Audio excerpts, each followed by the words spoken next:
અમિત શાહે જામકંડોરણામાં સભા સંબોધી, કહ્યું સોમનાથ મંદિર સોનાનું બનાવવાનું શરૂ થઈ ગયું છે। કોંગ્રેસ પર પ્રહાર કરતા કહ્યું કે બંને તબક્કામાં રાહુલ ગાંધીના સુપડા સાફ। આજે કેન્દ્રીય મંત્રી અને ભાજપના સ્ટાર પ્રચારક અમિત શાહ લોકસભાની ચૂંટણીના પ્રચાર માટે ગુજરાતમાં છે। તેઓ દિવસ દરમિયાન 3 સભા માટે પ્રચાર કરવાના છે, જેમાંની સવારે પોરબંદર લોકસભા બેઠકમાં આવતા જામકંડોરણામાં સભા સંબોધી હતી। મધ્યાહન બાદ ભરૂચમાં અને ત્યારબાદ ગોધરામાં જાહેર સભાને સંબોધન કરશે।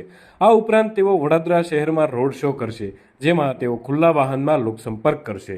જામકંડોરણામાં સભાને સંબોધી કોંગ્રેસ પર પ્રહાર કરતા કહ્યું હતું કે બંને ચરણમાં રાહુલ ગાંધીના સુપડા સાફ થઈ ગયા છે।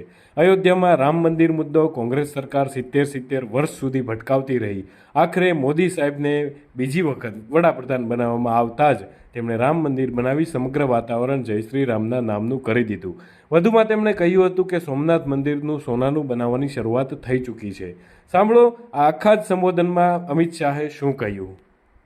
ખાનગી રાખજો હો, બંને ચરણમાં રાહુલ બાબાના સુપડા સાફ થઈ ગયા।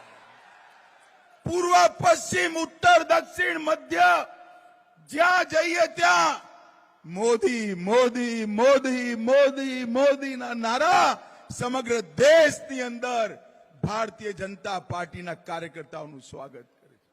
આ વખતે દેશની જનતાએ નક્કી કરી લીધું છે મિત્રો કે ફરી એકવાર મોદી સરકાર।